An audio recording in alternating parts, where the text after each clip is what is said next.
शाम की अजान का वक्त था। फारस की पुरानी गलियों में से उठती हुई मुअज्जिन की सदा दिल के उस कोने तक पहुंच रही थी जहां मोहब्बत दर्द की चादर ओढ़े सोई थी। उसी दरगाह के अंदरूनी हिस्से में एक नौजवान सजदे में था। उसका माथा सजदे में झुका हुआ और होंठ कांपते लफ्जों में डूबे थे और वो बोल रहा था, ऐ मालिक, अगर तूने मोहब्बत बख्शी है तो अब मंजिल भी दिखा दे, वरना इस दिल को जुदाई से आजाद कर दे। उसका नाम था जायद बिन अमीर था। वो फारस की सरजमी का शहजादा था, लेकिन तख्त और ताज का कोई नशा उसकी आंखों में नहीं था। वो एक ख्वाब से बदला हुआ इंसान था। एक ऐसी रात थी जिसने उसकी जिंदगी का नक्शा ही पलट दिया था। उस रात जब चांद आधे सफर में था और हवाएं किसी अनदेखी दुआ की गवाही दे रही थीं, जायद की आंखों ने वो देखा जो कोई फानी इंसान नहीं देखता। एक नूरानी मंजर था, बादलों से ऊपर एक हंसी बाग, जहां झरनों की आवाज सजा बनकर नहीं, दुआ बनकर उतरती थी।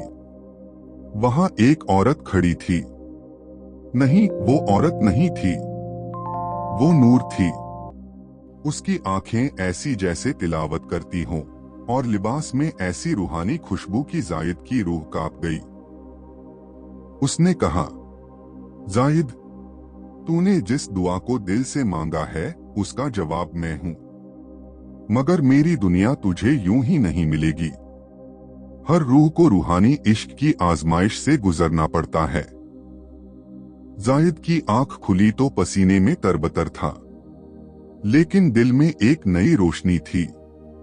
वो जान चुका था कि ये ख्वाब नहीं, बुलावा था। एक इम्तिहान की दस्तक थी, एक ऐसी मोहब्बत की शुरुआत जो इस दुनिया से नहीं, उस दुनिया से आई थी। सुबह की पहली रोशनी जब मस्जिद की दीवारों से टकराई, तब जायद अल्लाह के नाम के साथ अपने महल से बाहर निकला। दिल बेचैन था। ख्वाब में जो उसने देखा अब उसे हकीकत में ढालना था।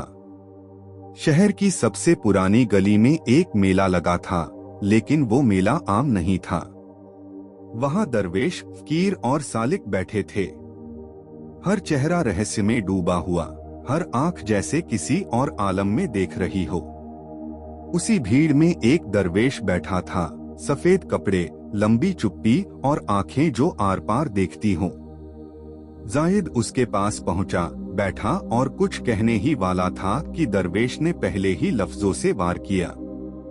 जो तुझे ख्वाब में दिखी वो कोई वहम नहीं, वो हूर थी, जन्नत की रूहानी बाशिंदा। लेकिन उसे पाना आसान नहीं। अगर तुझे सच में उससे मिलने का इरादा है तो पहले अपने नफ्स की गर्दन काटनी होगी। मोहब्बत सिर्फ चाहत नहीं, कुर्बानी भी है। जायद की रूह कांप गई। उसने पूछा, मगर मैं कहाँ जाऊं? दरवेश मुस्कराया। उसकी हथेली पर कुछ लिखा हुआ था, बारीक अरबी लिपि में।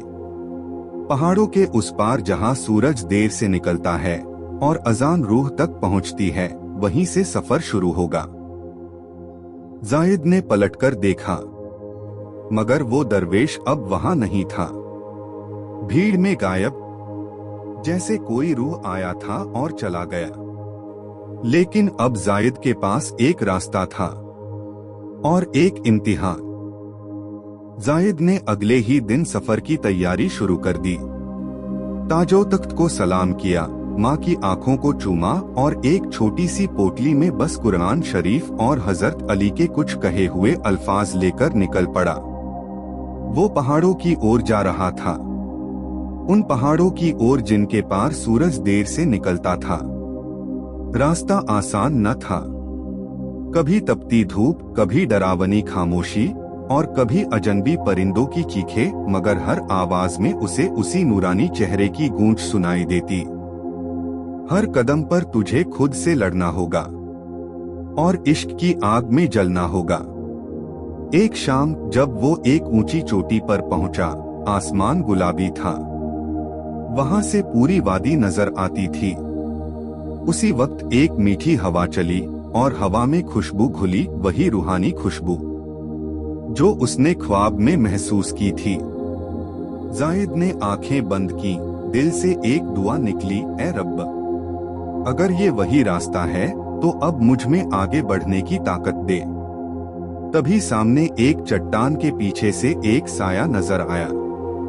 न वो पूरी तरह इंसान था, न रूह। उसने सिर पर नीली चादर ओढ़ रखी थी और उसकी चाल ऐसे जैसे हवा खुद रास्ता दे रही हो। जायद पीछे हट गया, मगर वो साया आगे बढ़ा और रुककर सिर्फ एक जुमला कहा, तू सही रास्ते पर है। लेकिन हूर सिर्फ उसे मिलती है जो अपनी रूह की आंखें खोलता है। और वो साया हवा में घुल गया। मगर जायद को पहली बार यकीन हुआ, वो अकेला नहीं है। कोई उसकी रहनुमाई कर रहा है, कोई जो शायद वही हूर है।